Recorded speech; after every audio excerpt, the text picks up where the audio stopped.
Assalamualaikum warahmatullahi wabarakatuh. Hai anak-anak pintar, masih semangat terus ya belajarnya. Pada video kali ini, Bu Guru akan membahas latihan soal kelas 5 tema 1 muatan PPKN. Soal-soal ini bisa kalian gunakan untuk latihan penilaian harian, penilaian tengah semester, penilaian akhir semester, serta AKM. Soal dilengkapi dengan soal HOTS. Yuk, kita mulai simak videonya. Simak sampai selesai ya. Oh iya, sebelum lanjut menyimak video, silahkan klik tombol subscribe di bawah video. Iya, yang berwarna merah itu, klik dulu ya. Biar Bu Guru semakin semangat untuk membuat video latihan soal untuk kalian semuanya. Sudah diklik? Oke, sekarang kita mulai membahas soal.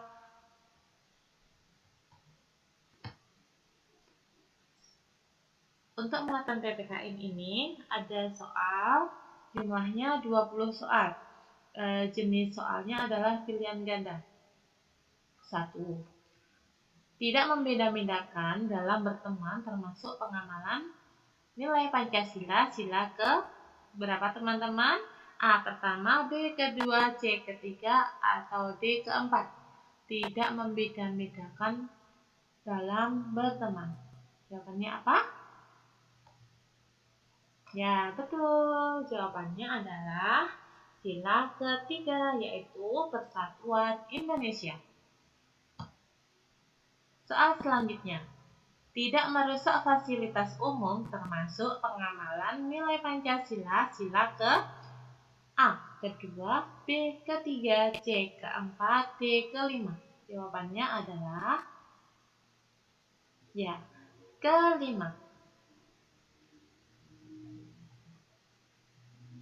Soal yang selanjutnya.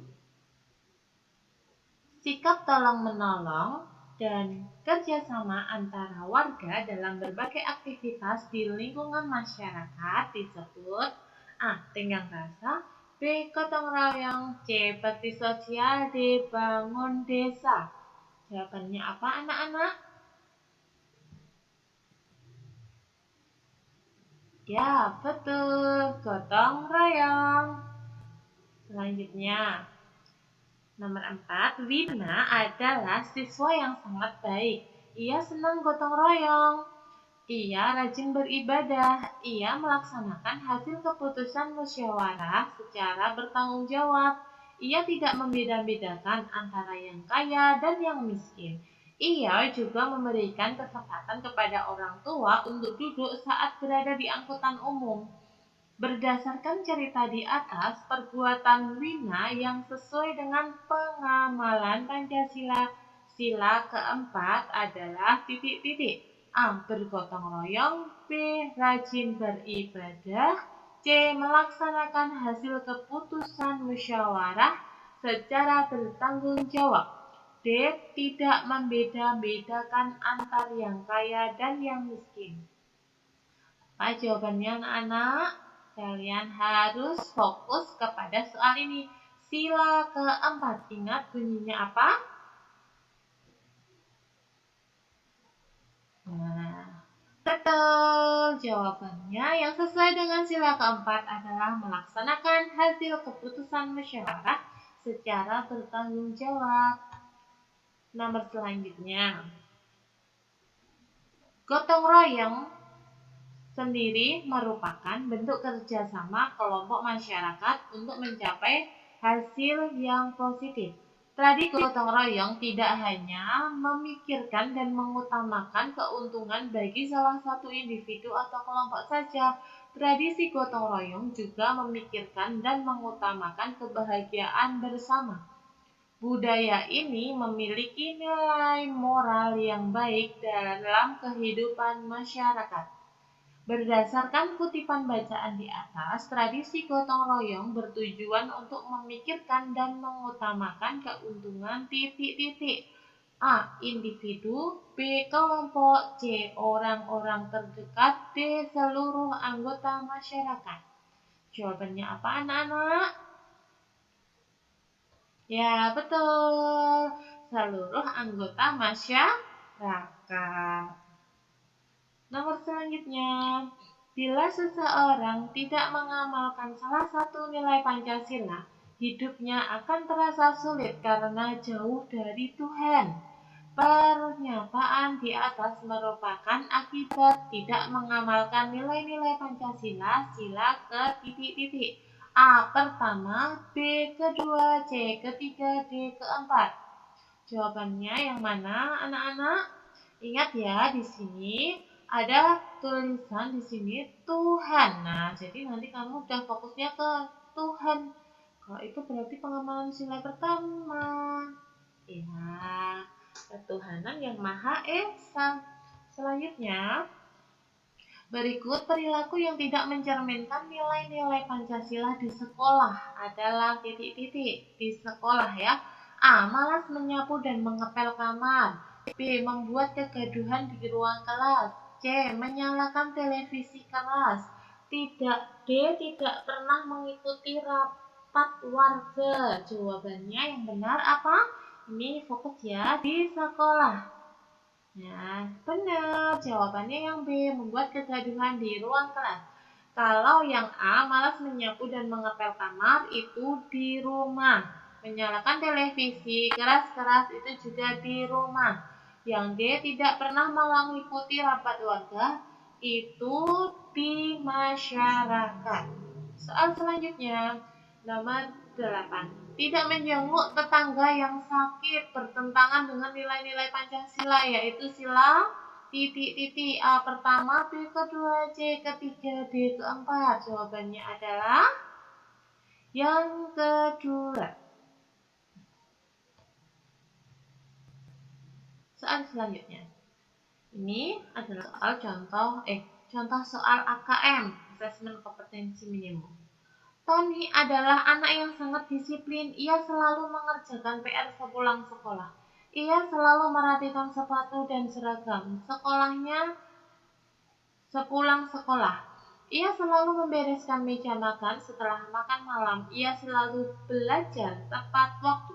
Ia juga selalu menyiapkan buku pelajaran dan alat tulis sekolah sebelum tidur. Berdasarkan cerita di atas, perbuatan Tony merupakan salah satu pengamalan nilai-nilai Pancasila di lingkungan titik-titik. A. Tetangga, B. Masyarakat, C. Rumah, D. Sekolah. Jawabannya apa anak-anak? Betul, jawabannya C. Di rumah. Soal selanjutnya. Indonesia adalah negara kepulauan yang sangat beragam, namun dengan adanya keberagaman yang berarti banyaknya perbedaan, otomatis akan membuat berbagai macam konflik.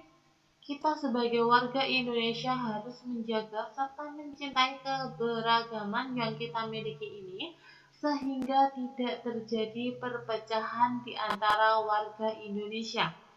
Atas dasar itulah diciptakan suatu pedoman hidup yang disebut dengan ideologi negara, yaitu Pancasila. Pancasila merupakan ideologi negara Indonesia yang dapat menyatukan keberagaman tersebut menjadi satu kesatuan, yaitu bangsa Indonesia.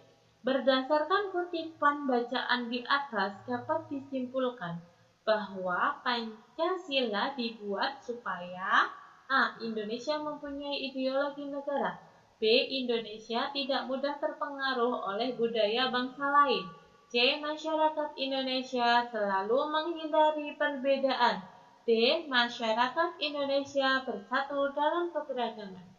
Jawaban kalian apa anak-anak? Ya, benar. Jawabannya D. Masyarakat Indonesia bersatu dalam keberagaman. Soal yang selanjutnya. Diskusi tugas kelompok mencerminkan pengamalan sila Pancasila karena titik-titik. Diskusi tugas kelompok mencerminkan pengamalan sila ketiga Pancasila karena A. Mengakui persamaan hak dan kewajiban asasi setiap warga negara.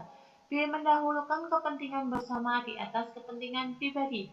C. Mengutamakan musyawarah dalam mengambil keputusan untuk kepentingan bersama. D. Melakukan perbuatan yang luhur dan mencerminkan sikap kekeluargaan. Jawabannya apa anak-anak? Kalian harus fokus di sini ya, sila ketiga. Kalau yang C kayaknya bukan ya, karena ada musyawarah itu sila keempat. Kita coba ya, jawabannya adalah B.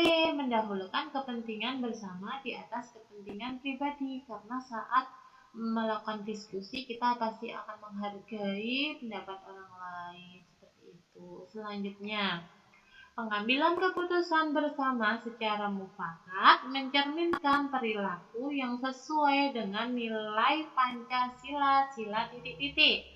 A pertama, B kedua, C ketiga, D keempat. Kalian fokus pada soalnya. Di sini ada namanya mufakat. Berarti jawabannya adalah apa anak-anak?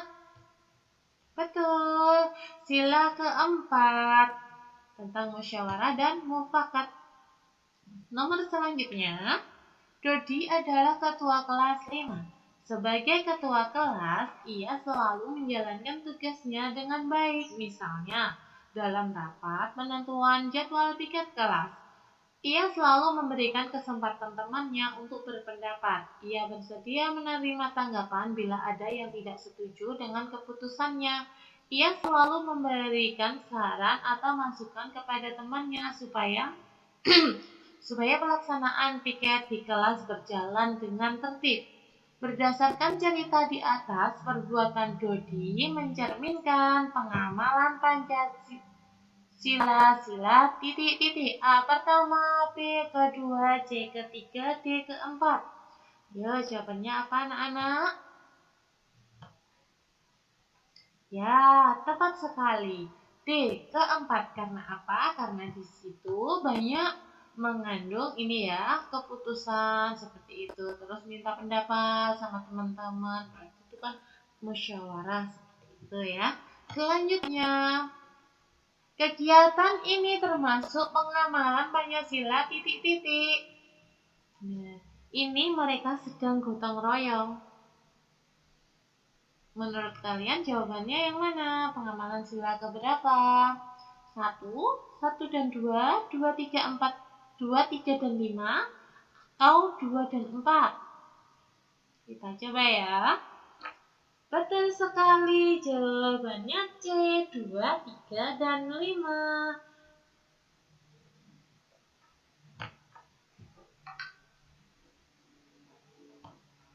Soal selanjutnya, kata musyawarah umum diartikan dengan perundingan atau tukar pikiran. Setiap orang yang berunding diharapkan mengemukakan pendapatnya tentang suatu masalah yang dibicarakan dalam perundingan itu. Kata musyawarah pada dasarnya hanya digunakan untuk hal-hal yang baik. Kata musyawarah juga digunakan untuk kemaslahatan banyak orang. Musyawarah itu dipandang penting karena mampu menyatukan kelompok orang dalam menghimpun pendapat yang terbaik. Berdasarkan kutipan bacaan di atas dapat disimpulkan bahwa musyawarah dilaksanakan supaya titik-titik. A. Tercipta masyarakat Indonesia yang senang berunding.